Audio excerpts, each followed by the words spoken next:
By the Book on BFM 89.9. Hello, you are listening to By the Book. I am Lee Chui Lin, and as always with me, my fellow reader of the written word, Sharmila Ganesan. Hello. And today we have a guest with us. We have a familiar voice on the station, someone who you may have heard hosting his own show, A Bit of Culture. He also just does various other football-y, non-football-y things on the station. Cam Raslan. Cam. Hello. So, we have a very specific reason for Cam being here, and it's one that I think I'll let him explain how he feels about it in just a bit. But we wanted to talk today about the whole notion of reading outside your comfort zone. Mm-hmm. We've talked about it before in various forms. For instance, how I don't read a lot of nonfiction, and it came to mind because practically every time I've been on Cam's show, A Bit of Culture, and I bring up a fantasy novel or a graphic novel, Cam always reacts with, what's the word really? I don't know. Bemusement? No. I think a bit of wonder. Often a yeah. bit of wonder. And then, Astonishment, yes. That's so. Respect. So who better than you to talk about this reading comfort zone? Yeah, well, So Lynn mentioned this concept to me a couple of weeks ago, and ever since then, it's consumed me. I've just been thinking about it constantly because I didn't realize that it was like known to a human being outside of myself that I don't really go outside my comfort zone, and I feel deeply ashamed. I feel very ashamed. No, but the purpose of the show wasn't to shame. I mean, I don't know. No. Here on By the Book, we run a very inclusive, very, some would say, wholesome space. We've admitted to many of our follies when it comes to reading. So, Correct. yeah. You're not alone in this. And So patronizing. you know, Carry the other thing about it is that I actually feel a lot of shame myself about not reading more nonfiction. It's something that I struggle with a lot. I don't want the sum of my general knowledge to be Wikipedia informed or, just coming out of op-eds and other people having done that kind of... I have a lot of patience for long-form journalism, but for some reason, when that takes the form of a thoroughly researched, well-written non-fiction book, suddenly my brain just goes, nope. And so you are pretty much the polar opposite of that. Absolutely. I love nonfiction, history. Is there another kind of nonfiction? That's science, I suppose. But there's history, and very occasionally I read fiction. It's down to just two authors as well. It'd be like John le Carré and Charles Dickens. It was the best of times. It was the worst of times. It was the age of wisdom. It was the age of foolishness. It was the epoch of belief. It was the epoch of incredulity. It was the season of light. It was the season of darkness. It was the spring of hope. It was the winter of despair. We had everything before us. We had nothing before us. We were all going direct to heaven. We were all going direct the other way. In short, the period was so far like the present period that some of its noisiest authorities insisted on its being received for good or for evil in the superlative degree of comparison only. Occasionally others, I've done... Some very contemporary choices. Yeah, I know, it's a shame. Like Nick Hornby, etc. I went through a Nick Hornby stage. Martin Amis. I'm just saying men, aren't I? And, but yeah, pretty much predominantly history, and I could tell you, you can even specify it to 19th century European history, history of the US Civil War, and Malaysian/Asian history. So when you say that these are the things you read, now is that out of conscious choice that you're not going to read anything outside of it? Well, yeah, there's one's level of interest in other things. I tell you, if I read philosophy, it bores the pants off me. And it makes me angry, actually, because I cannot comprehend it. I just cannot understand what's being said to me. It's like, I'm an intelligent person. I should be able to understand this, but I can't, and I just want to throw it away. So when I'm face to face with that kind of challenge, but is it because there's a new book, say, on Napoleon, and is it because that just fascinates me more than that fabulous piece of fiction by, I don't know, you just name me an author. I am drawn to the comfort of what I know, but I like to think that I'm building knowledge upon knowledge. You know, Yeah. I'm a specialist. God, man, leave me alone. I don't know when you decided this was a show that we were going to put you on the spot, but that's He's become very adversarial. I don't get Okay, I'm this. sorry. All right. Okay. But yeah. mine's almost the opposite. I'm really interested in history. I love knowing, facts and whatever, but I'm never drawn to reading about it in a book. Oh. Because I always feel like there are other sources that I can read about those things in. I can read them in articles, Wikipedia if I'm feeling lazy, biopics, documentaries, museum visits where I can learn about these things, whereas fiction really is only in a book or a short story. Yeah, well, it's funny because I've written fiction. I write fiction, so I don't want to insult the entire medium. But I do like the idea, as a writer myself, as a fiction writer, to try to find the raw material of human experience. And invariably, I'd be reading about people stuck in the middle of the horrors of war, say, and try to understand why they were doing what they were doing, what they were experiencing. Sometimes when I'm reading fiction, there's this kind of fourth wall kind of thing happening. It's like these characters seem very, very believable, but I keep thinking, but one person invented them. And I cannot shake off that author.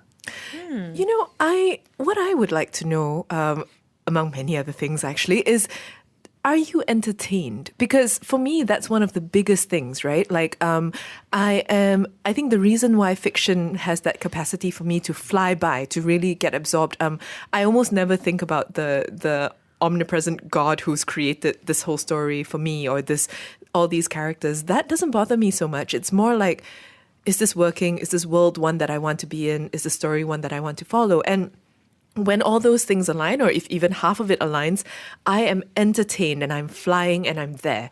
And what I get stuck on with nonfiction more often than not is, if I'm not reading it at a fast enough pace, I lose it. I lose that through thread. I can't follow it. And without the propulsive pool of entertainment to keep me going, I find it very difficult. Because, so if I take, let's say, 2 nights, 2 days, or, away from this piece of nonfiction, I come back to it and I'm like, wait, who? 1780? What? And then, I have to go back and look for whatever conference or meeting they're referring to. Oh, that treaty. Well, we're different in that, if you say to me, the Treaty of Westphalia, 1648, I am entertained. You had me at the treaty. And because I have a lot of knowledge that I'm building upon, perhaps, I don't know. And I've read a lot of, there's nonfiction. A lot of it is really boring. It's very badly written. But generally speaking, you're talking about really top academics, top of their field. I'm reading the books which are the better quality ones. And I've read, for instance, I don't know how many biographies of Ulysses S. Grant. And if another one comes out, I'll read it again. I know his life story inside out, but I'm entertained because there'll always be that new extra detail that it helps explain why he did what he did. So I hesitate to draw the line of comfort zone reading just between fiction and non-fiction, Oh, of right? course, yeah. Because, you read fiction, as you mentioned, perhaps not as much as Lynn and I might. But it's also, for instance, I would never read a romance novel. It's just not in my... I feel deeply averse to reading.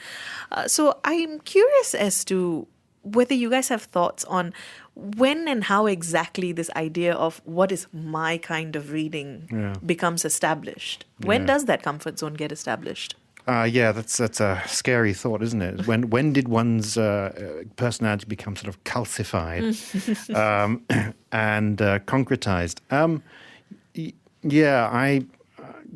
I don't want to think about these things. Cam, why? How long have I been this terrible, boring person? I don't think it's terrible and boring. I think the fact that you are excited about treaties are impressive and interesting. Treaty of Westphalia. That specific Come on, one. if I Sorry. don't get Not me just started. any old treaty. Don't get me started on Treaty of Lausanne. It's a journey, isn't it? Step by step by step. And I guess along the way, we've sort of jettisoned things. When I was at school, I had to read these works of fiction which actually have really informed my thoughts. But I didn't have to read them after that. And time is kind of precious. And if I am going to take the time to sit down and read something, then I'm going to choose that thing. If I was on a desert island and I had an infinite amount of time, I would seriously love to read fantasy and the like, and whatever it is that Lynn reads. Seriously, continuing this adversarial, situation. I would, but I guess, in that moment when I'm going to read a book now, you're going to reach for the thing which can guarantee enjoyment. As opposed to challenge? That is a very interesting point, and one that I'm going to pick you up on after this. You are listening to By the Book today. As always, we're just talking about books. Today, more specifically, about this idea of comfort zones in what we read, why we read what we do. If you do have an established comfort zone of your own, if you are also just, treaties, tell me more, then WhatsApp us, 018-789-8899. You can, of course, tweet us at BFM Radio and write to us at bfm.my. Best flipping moments. BFM 89.9, the business station. Hello, you are listening to By the Book with Lynn and Sharmila, and today our guest Cam Raslan, who is usually a friendly, wonderful, genial presence who has decided today to transform into some sort of... Yeah, not today. Just a very... let's say defensive. Defensive, yes. I like defensive. Yeah, a strangely defensive presence in the studio as we attempt to talk about comfort zones. Look, it's not an attack, Cam. I just hate myself, that's all. Oh, good Lord. Oh, God, we're plumbing depths that I didn't realize we were going to be. Okay, carry on. No, sorry. So I wanted to say that up front because we need to lay some groundwork here. But the other thing is also this idea of what you were talking about earlier with time being limited. Because I think that a lot of us end up, especially if you are a voracious reader and you're therefore also someone who spends a lot of money on books, it is a twofold thing, right? You have to kind of pick what it is that you're going to be buying. And then after that, you have to kind of decide how much time you are going to be dedicating to this thing. So I completely relate to that, as well as to this idea that once in a while you just want a surefire, you just want to, this is just going to work. I also do wonder, though, how much of what we read is shaped by our perception of who we are. And that comes down to what you were saying earlier, Sharmila, about romance, because I was thinking about how when it comes to the romance genre, there are certain trappings. You know what's going to happen. Someone is seemingly constantly in the fits of having palpitations because they're so thrilled all the time by someone else being there. There are certain generic conventions that fit within that space. And I don't know whether it's you don't enjoy reading those generic conventions or you don't enjoy it also because it doesn't fit your idea of who you are as a person and the kind of reader you are. Because I think I'm like that to a degree. No, I agree. I think I don't, especially with... when you choose to invest your time, because reading a book involves being with that book for a while. It's not, I've never thought about it that way, but I do think there's some element of this isn't how I see myself. This isn't a worldview or a way of seeing things that I subscribe to. And so I'm not really interested in engaging with it. I don't know if that makes sense. Yeah, no, it does absolutely. I mean, I like to give the persona that I'm a man of the people, but at the end of the day, I'm a frightful snob. And but I would like to read, for instance, romance novels because, as you say, Lynn, I mean, there is a structure to them, and I think it's fascinating to try to decode it. And I would love to read one if people could find me a really emblematic one from the 1950s. And in the 1960s. Have you read Gone with the Wind? Scarlett O'Hara was not beautiful, but men seldom realized it when caught by her charm as the Tarleton twins were. In her face were too sharply blended the delicate features of her mother, coast aristocrat of French descent, and the heavy ones of her florid Irish father. But it was an arresting face, pointed of chin, square of jaw. Her eyes were pale green without a touch of hazel, starred with bristly black lashes and slightly tilted at the ends. Above them, her thick black brows slanted upward, cutting a startling oblique line in her magnolia white skin, that skin so prized by southern women and so carefully guarded with bonnets, veils, mittens against the hot Georgia suns. Seated with Stuart and Brett Tarleton in a cool shade of the porch of Tara, her father's plantation, that bright April afternoon in 1861, she made a pretty picture. Is that a romance novel? I would argue that it kind of is It's in sort many of ways. high concept romance, isn't Yes. it? It's like a literary romance, so it's got the respectability factor. It's certainly not a bodice ripper. But there are heaving bodices. There in are, it, there are, you know. there are, There yes. are heaving chests, rather. And yeah, I'm just curious because Gone with the Wind, if I had to kind of algorithmize what I think would be a romance novel that you, Cam Raslan, might enjoy, then You might be onto something. I don't know. Yeah, it's Gone with the Wind interesting- might do it. Interesting thought. My hands are sweaty and I'm a bit scared. But interesting thought. I mean, my wife has read it many times, and her copy is just completely falling apart. For anthropological reasons, I would read it. yeah, and that means that you have it at home, which is half the battle There won, you I go. think. Yeah. So on that note, I this came to me earlier as well, Cam. What is light reading for you? Let me see. Reading a book at the moment called The Age of Battles by Wonderful. Russell Weegley. It's a big fat book, and So literally not light. no, literally not light. Yeah. And it's from the Battle of Breitenfeld until the Battle of Waterloo. So that's 1648 to 1815, and it's fantastic because for me it's a hell of a good book actually. I mean it's a classic, and it described. Anyway, I'm not going to go on about it, but it's light reading. Why is it light reading? Yeah, I was going to ask that same question. Why is it light reading? Because it's filling in gaps in trying to understand why, for instance, people like Napoleon, who had these blisteringly magnificent victories, seeming victories, was ultimately defeated at the end, a failure at the end. How can victory after victory lead to failure? And so what was his thinking? What was his strategic belief?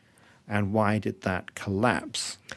Here's the thing, right? You and I have had lots of conversations about your interest in battles and in war and in history. And every time I talk to you, it's so interesting. Like hearing that, I want to read that book. But I know for a fact that if I were to look at it, if you had brought it in, I think I would have just skimmed over it. I wouldn't even have noticed that it was here because I just don't see myself being attracted to that book. I very, very, very rarely read books twice. This is a book I've read twice, but I read it first time 30 years ago, and I didn't like it because I kind of wasn't ready for it. I wanted to read at that time something with more blood and thunder and kind of like, people charging and all very exciting. But still not Game of Thrones.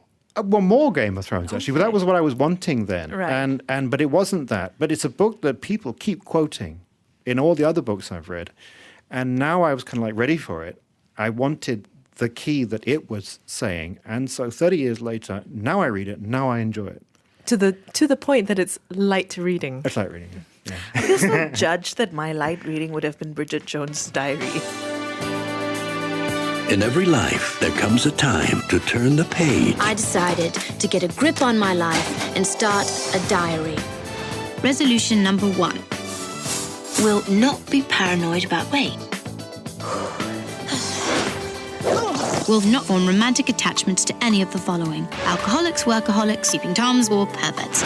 And will not fantasize about a particular person who embodies all these things.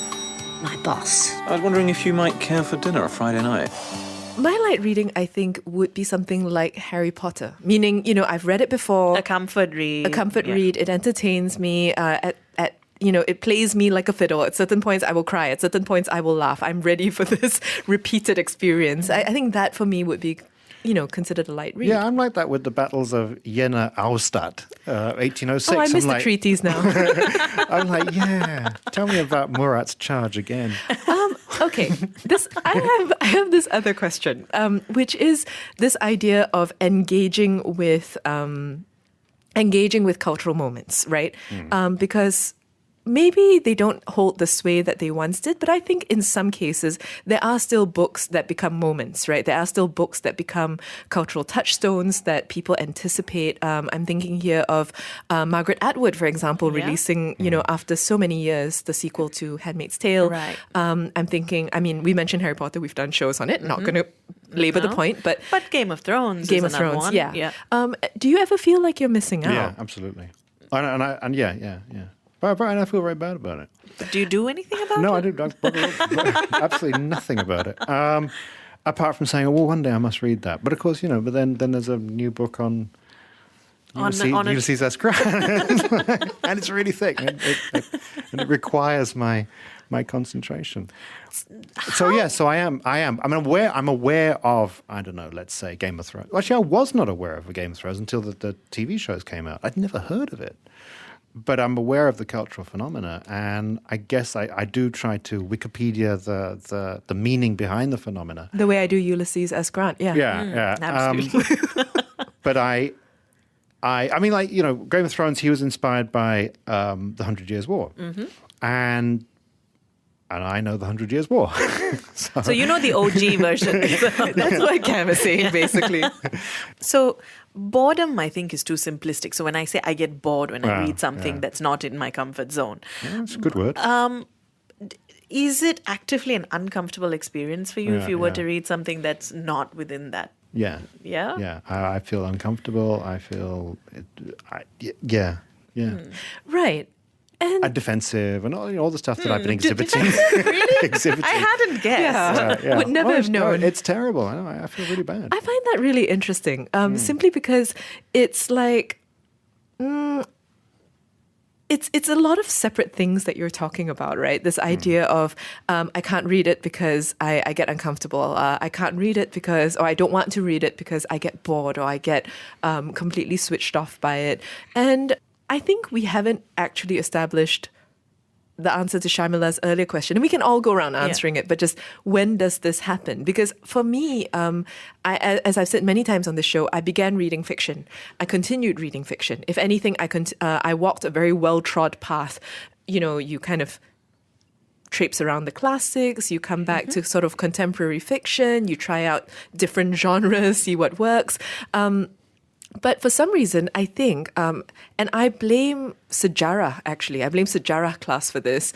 I think I just associate nonfiction with that feeling that I had in school of having to read about things that I think should be fascinating to me. Like, in theory, I find all the wars incredibly interesting. If I'm forced to watch a war documentary, if I'm forced to listen to something, I usually end up feeling enriched and interested and all those other good things.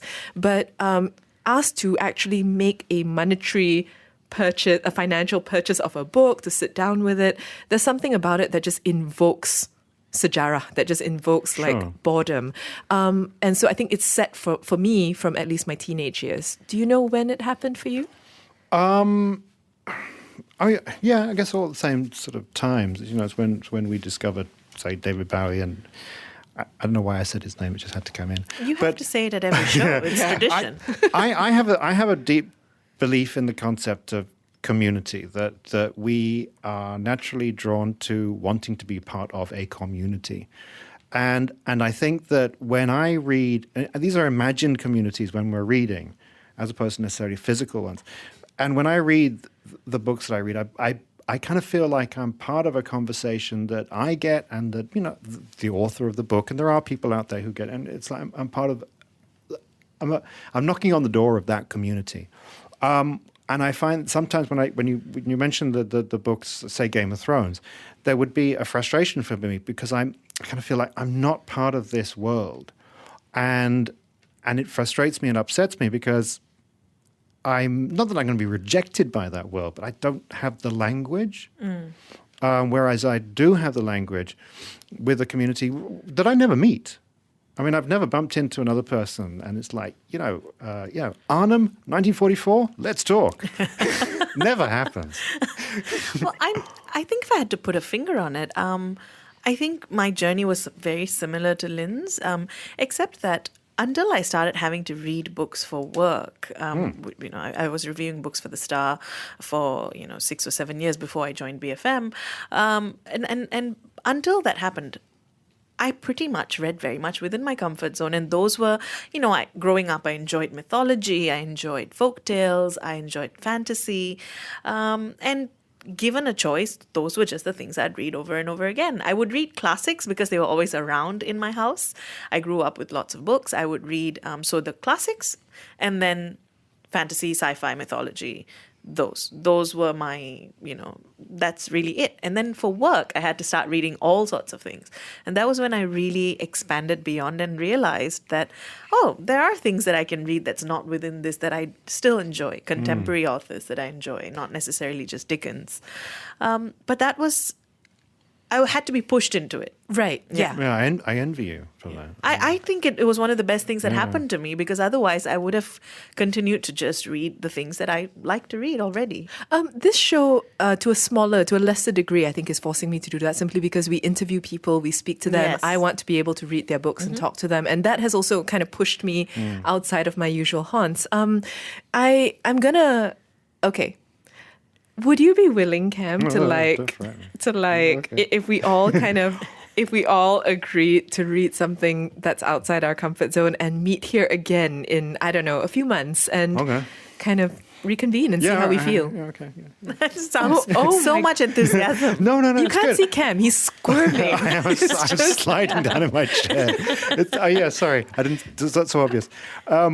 No, but I'm really taken by what Shamla just said with the having to do that, and that's a really great thing. Okay, well, what then? And we give each other. We give each other. But there are three of us. So how does it work? Mexican standoff kind of thing. What? I actually think you could give us both one each. We could suggest a title each, and I'm pretty sure we both wouldn't have read it. Yes, I'm quite comfortable that the Treaty of Lausanne will not have come up, and we will collaboratively pick one for you. All right. Okay. Yeah. We'll get back to you guys on how this experiment goes, but I think it's an important one because I just can't bear Cam yelling at me anymore. Not yelling. You're not yelling. I feel like you know when you find a chichat that's going to be stuck between two books, say for like 3 years, and it's all kind of shriveled and dry. And I feel like that. Yeah, that's what I thought you were going to say. That's what I feared. I feel like that. Oh dear Lord! All right. If you have recommendations actually for this little experiment that we're going to run, you can recommend a book for. Outside of Cam's comfort zone. Cam's current comfort zone is history, nonfiction primarily. This is the whole world. I'm talking about the whole world of human experience here. So, and then Sharmila and I are just sort of fantasy and literary fiction interested. And, we don't read a lot of nonfiction. So if you have suggestions for all three of us in whatever capacity, please tell us what they are. You can WhatsApp us at 018-789-8899, tweet us at BFM Radio, write to us at buythebook@bfm.my.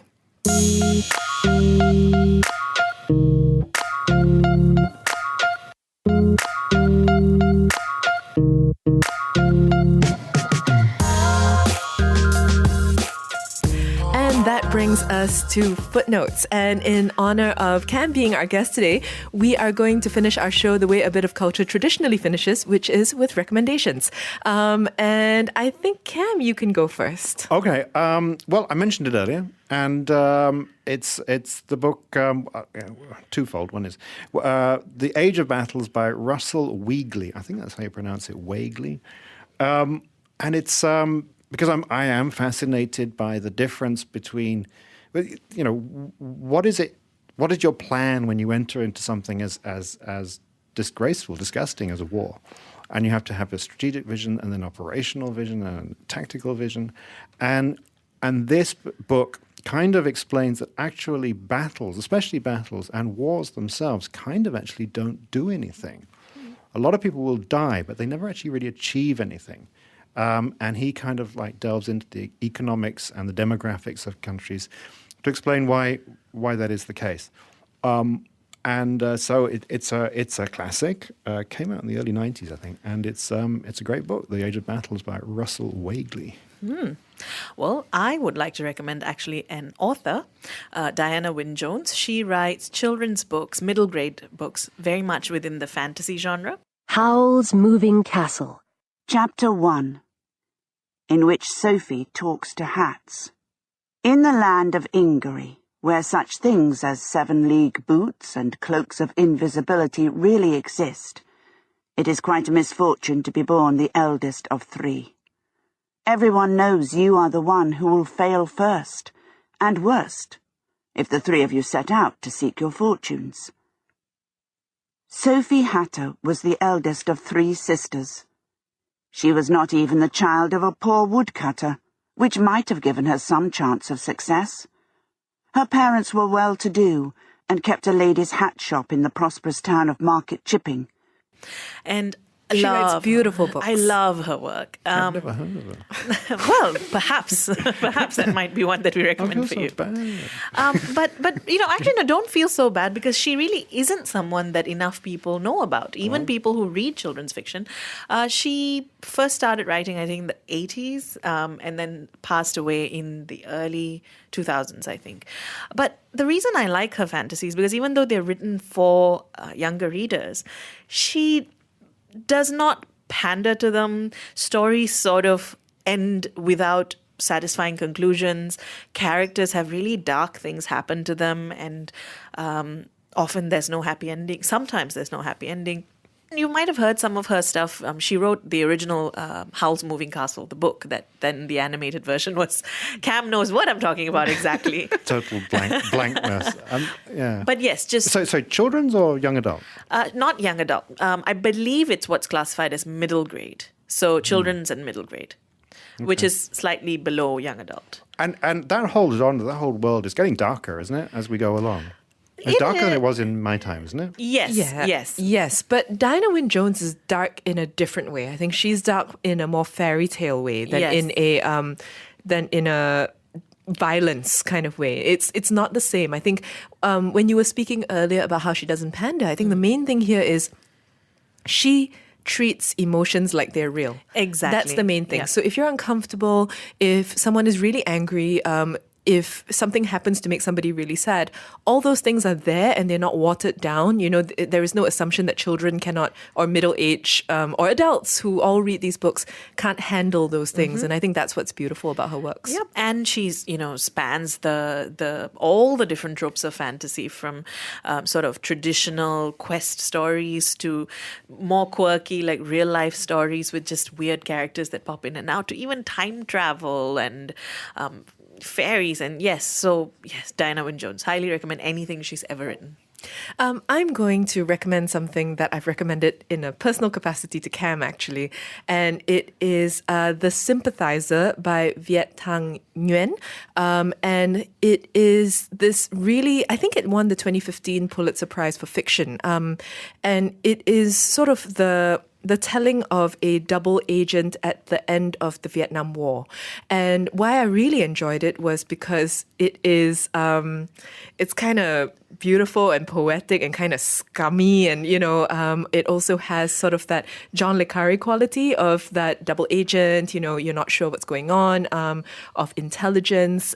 And it gave me, I think, insight into this is my preferred way of learning about wars and learning about history via fiction. And it does what I like, which is that it gives me enough background information for me to go, hold on, who is what now?